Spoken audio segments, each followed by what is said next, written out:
आज आपण ताण विकृतीशी संबंधित ताणामुळे व्यक्तीच्या समायोजनात्मक प्रक्रियेमध्ये बदल होतो व समायोजनात्मक समस्या निर्माण होतात। या समायोजनात्मक समस्येतूनच समायोजन विकृती ही निर्माण होत असते। दैनंदिन व्यक्तीच्या जीवनशैलीतील बऱ्याचदा वेगवेगळ्या प्रकारच्या ताणकारकामुळे व्यक्ती यशस्वीरित्या सामना न करू शकल्यामुळे वैफल्याची स्थिती निर्माण होते, संघर्षाची स्थिती निर्माण होते व व्यक्ती हा समायोजनदृष्ट्या अक्षम बनत असतो, अर्थात समायोजन क्षमता क्षीण होते। अशा समायोजन क्षमतेच्या क्षीणतेमुळे उद्भवणाऱ्या ज्या काही विकृती आहे त्या विकृतीपैकी समायोजन विकृती याला ॲडजस्टमेंट डिसऑर्डर असं इंग्रजीत नामांकन केलेलं आहे। विवाह, बाळाचा जन्म, घटस्फोट, नोकरीवरून कमी केले, नोकरीतून बडतर्फ करणे, अशा प्रकारचे अनेक ताणकारक किंवा अनेक प्रकारचे प्रसंग आपल्या समोर दैनंदिन जीवनामध्ये उद्भवत असतात। व्यक्ती ज्या पदावर आहे त्या पदावरून त्याची खालच्या पदावर घसरण करणे किंवा आपल्या आप्तस्वकीयांचा मृत्यू होणे, अशा दैनंदिन अनुभव, अशा प्रकारचे दैनंदिन दुःखकारक ज्या प्रसंग आहेत, ह्या दुःखकारक प्रसंगातून व्यक्तीला सामना करत असताना अनेक प्रकारच्या समस्या निर्माण होतात। अशा प्रसंगाचा सामना करताना तो प्रसंग घडल्यापासून 3 महिन्याच्या आत संबंधित व्यक्तीचे वर्तन अप्रतियोजक म्हणजेच प्रतिकार किंवा प्रतियोजन समायोजन करण्यामध्ये अक्षम असणे, म्हणजे अप्रतियोजक असेल म्हणजेच त्या व्यक्तीच्या प्रतिक्रियामुळे तिचे स्वतःचे समायोजन बिघडत असेल तर त्या व्यक्तीस समायोजन विकृती आहे असं समजतात। येथे ताणाच्या परिस्थितीतून जाणारी व्यक्ती त्या प्रसंगाला इतर 4-4 व्यक्तींच्या मानाने जास्त घाबरून जाऊन प्रतिक्रिया देत असते। या विकृतीचे एक महत्त्वाचे वैशिष्ट्य असे आहे की ताणकारक परिस्थिती दूर झाल्यानंतर किंवा दूर झाल्यावरही संबंधित व्यक्तीचे समायोजन सुधारते किंवा संबंधित व्यक्तीच्या ताणाचा सामना करायला शिकली की तिचे समायोजन हे सुधारत असते। म्हणजेच प्रसंग ओसरल्यानंतर प्रसंग निर्माण होतो, समायोजनात्मक समस्या बिघडतात, प्रतियोजक क्षमता ही त्याची क्षीण होते व पुन्हा तो प्रसंग ओसरल्यानंतर त्या प्रसंगाची तीव्रता कमी झाली, त्याची समायोजन क्षमता ही पूर्वपदावर येत असतं। असा हा विकृतीचा मूळ वैशिष्ट्य म्हणून समजलं जातं। बेरोजगारी असेल, प्रिय व्यक्तीचा मृत्यू किंवा वियोग, घटस्फोट, अशा विविध प्रसंगातून जाणाऱ्या व्यक्तींमध्ये समायोजन विकृती दिसून येते। त्यांचे स्वरूप हे आपण जाणून घेऊया। आता बेरोजगारीतून उद्भवणारी समायोजन विकृती।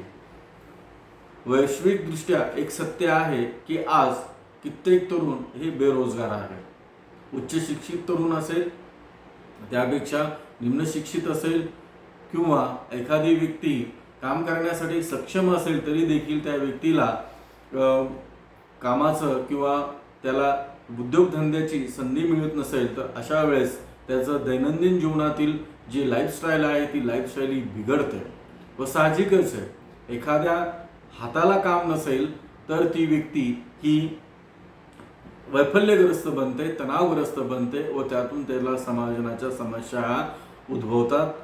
नोकरी मिळू न शकणे किंवा मिळालेली नोकरी गमावणे या प्रसंगातून जाणाऱ्या व्यक्तीवर बराचसा ताण येत असतो।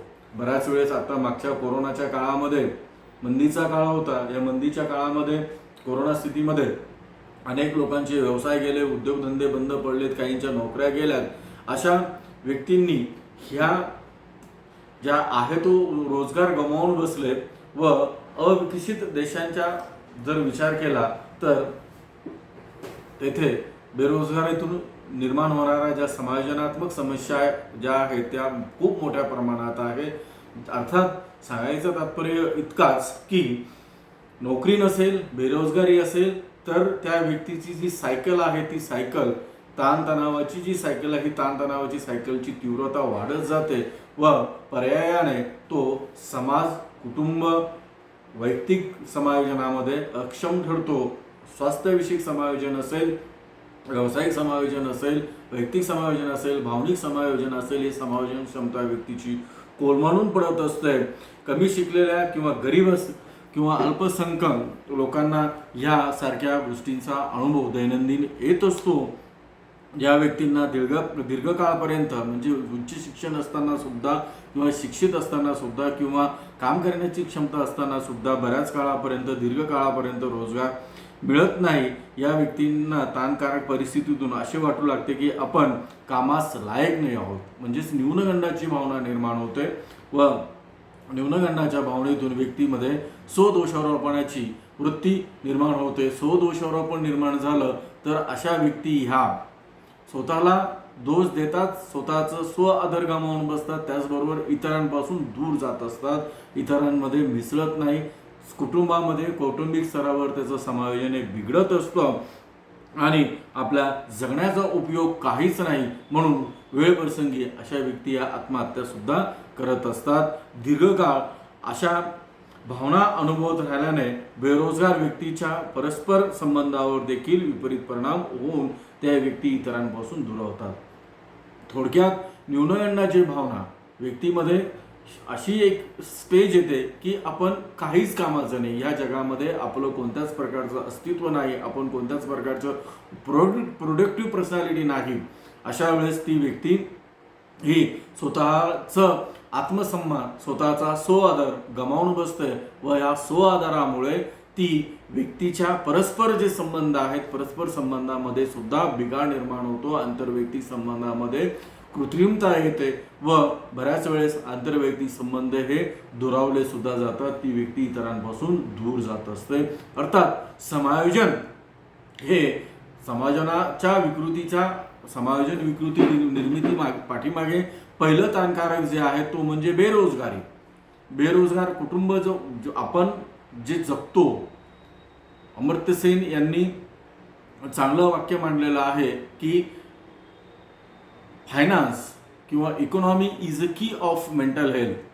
हातात जर पैसा नसेल, पैसा हा रोजगारातून उपलब्ध होत असतो आणि अशा वेळेस रोजगार जर नसेल तर ती व्यक्ती ही फ्रस्ट्रेट होते, ही व्यक्ती वैफल्यग्रस्त बनते, ती नैराश्याच्या खाईमध्ये जाऊन पडत असते व न्यूनगंडातून बऱ्याच वेळेस आत्महत्या सुद्धा घडत असतात. नंतरचा दुसरा ताणकारक आहे तो म्हणजे प्रिय व्यक्तीचा वियोग.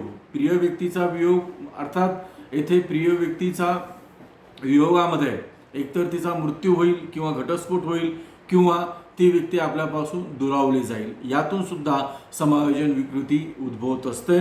प्रिय व्यक्ती अचानकपणे आपल्याला सोडून गेली असेल किंवा अनपेक्षितपणे तिचा मृत्यू झाला असेल, अपघात झाला असेल आणि ह्या अपघातातून अपघातातून ती व्यक्ती वेळप्रसंगी मृत्यूच्या ठाई गेली असेल तर अशा वेळेस त्या मृत्यूमुळे किंवा व्यक्तीचा वियोगामुळे किंवा ती व्यक्ती अचानक आपल्याला सोडून गेलेली आहे, या वियोगामुळे ती व्यक्ती पूर्ण वैफल्यग्रस्त बनते. अक्षरशः त्या व्यक्तीचा पूर्णतः मानसिक संतुलन बिघडलं जातं, कारण की तिथे अटॅचमेंट असतं.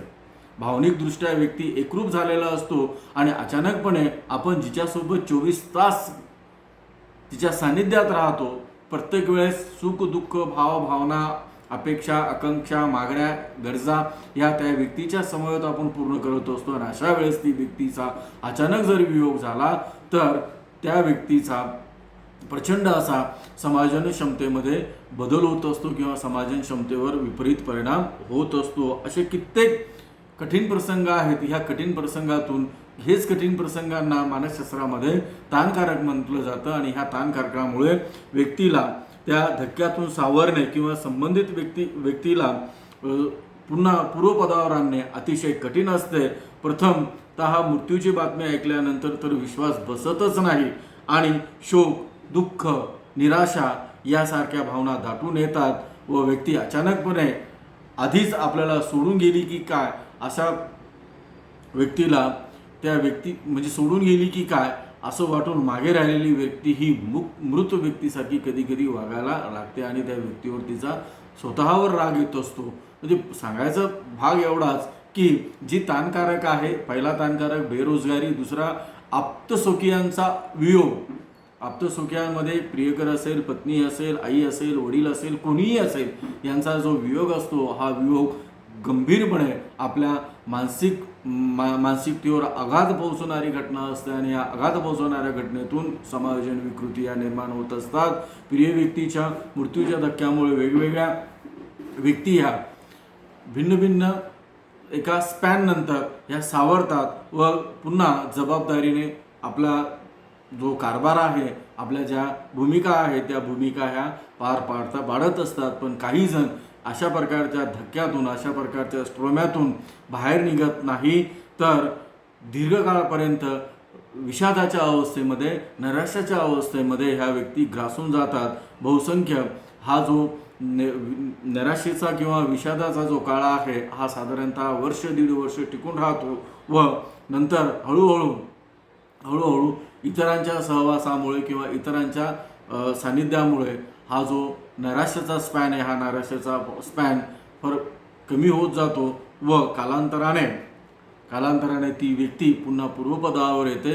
बऱ्याच वेळेस व्यक्तीच्या अशा प्रकारच्या प्रसंगातून म्हणजे अशा प्रकारच्या प्रसंगातून जात असताना व्यक्ती ही अन्नसेवनाचा त्याग करते, तिच्या चयापचयामध्ये बदल होतो. बऱ्याच वेळेस ज्या दैनंदिन सवयी आहेत त्या सवयीमध्ये सुद्धा बदल होतो, त्यामध्ये फरक पडतो व ह्या अन्नसेवनाच्या सवयीमध्ये बदल पडल्यामुळे व्यक्तीमध्ये उच्च रक्तदाबासारख्या, मधुमेहासारखे अनेक आजार उद्भवण्याची संभाव्यता नाकारता येत नाही.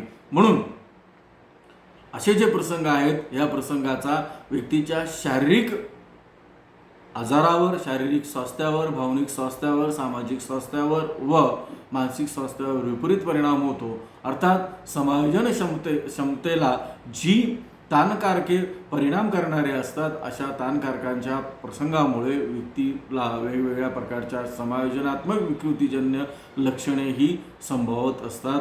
असं हे थोडक्यात या विकृतीचं स्वरूप आपणास या तासामध्ये स्पष्ट करता येईल.